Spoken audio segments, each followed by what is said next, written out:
One of the things that I found as I was preparing for this Japanese art. It's called kintsugi. It's this art of taking broken pieces and mending them back together with gold.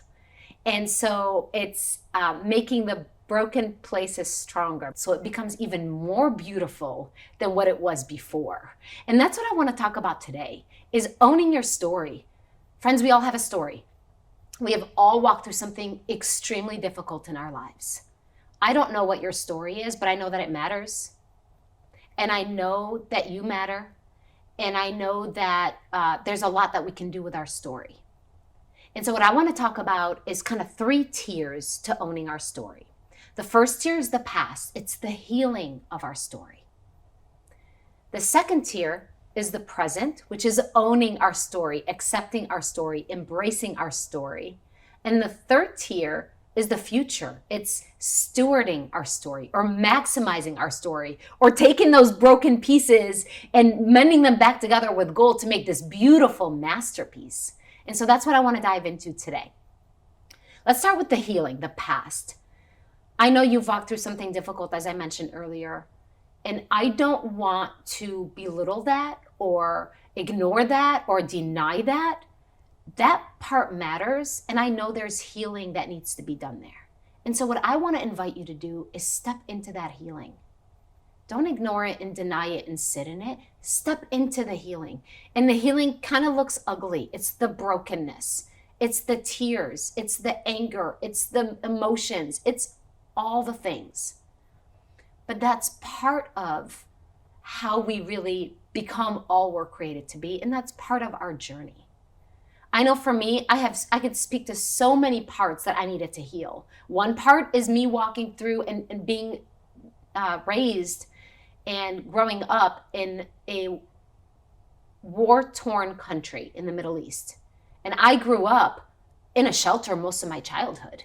And so I had a ton of healing to do with PTSD, and I had deep fears and doubts and fears of losing my family and all kinds of issues. And another piece of my story that I could even speak to is my divorce and what led to that and how hard that was. And I had to walk through that and sit through that and look at my junk and own my junk and heal and cry and be angry. And it's part of what we need to do to truly own our story. The second part is the owning of the story. It's okay, this is who I am. For a long time, I had a hard time even saying I was divorced. I was embarrassed. I didn't like that word. But when I got to this phase, it was like, I'm divorced.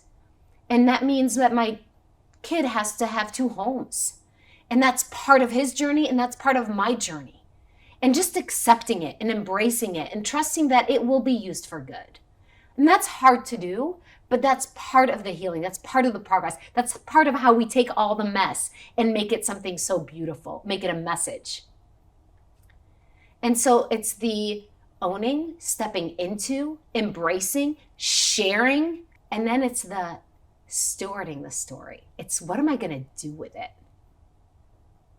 How can I use this for good? How can I use this to help somebody? What if this just helped one person? And what I realized is some of the pain I walked through, even if it just helped one person, it was worth it. But I had to steward the story. I had to step into the fact that, okay, I want to use this for good. I don't want to just sit in victim mentality. I don't want to sit and feel sorry for myself for the rest of my life, because I could do that. But that would serve nobody. And I know that's not what I'm created for. I'm going to do something about it. I'm going to use it in ways beyond me. I'm going to take this pain and use it for purpose. I'm going to take this ugly thing that I had to walk through and make it something beautiful. I think about beauty for ashes. And it makes me think of the fact that every single one of us has a story, but every single one of us has a purpose that only we can fill. And friend, if you're watching this video, you have a purpose only you can fill in this world. I love this Og Mandino book, number 1, because it's little, so it makes me feel very productive that I read a book. But number 2, because there's some really great insight in here, and he talks about how we're made. And so I just want to read like a little part of this. It says, you are the most valuable treasure on the face of the earth. There is only one of you. Never in all the humans who have walked this planet, since the beginning of time, has there been anyone exactly like you. Never until the end of time will there be anyone like you. You are the rarest thing in the world. From your father, in one moment in time, flowed sperm, more than 400 million in number. All of them, as they swam within your mother, gave up and died, all except one, you. You alone persevered within your mother's body. Searching for your other half, a single self from your mother, so small that more than 2 million would be necessary to fill an acorn shell. Yet, despite impossible odds, you persevered. You found that cell, joined with it, and began a new life, your life. I literally have chills right now. You arrived. You. 2 cells created a miracle.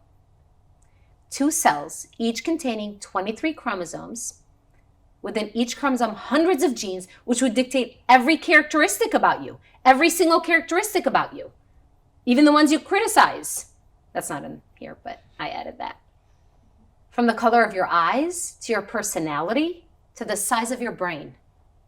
With all the combinations possible, beginning with that single sperm from your father's 400 million, through the hundreds of genes in each of the chromosomes from your mother and father, there could have been 300,000 billion humans created. There could have been 300,000 billion humans created. Do you even know how many zeros that is? Each different from the other. But who was created? You. You. You are one of a kind. You are rarest of rare. You are a priceless treasure.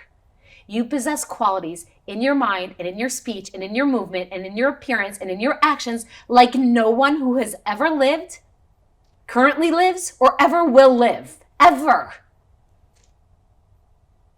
How can we possibly have such little value for ourselves, and how can we hide ourselves when we were so uniquely and perfectly made? God's word says you are God's masterpiece.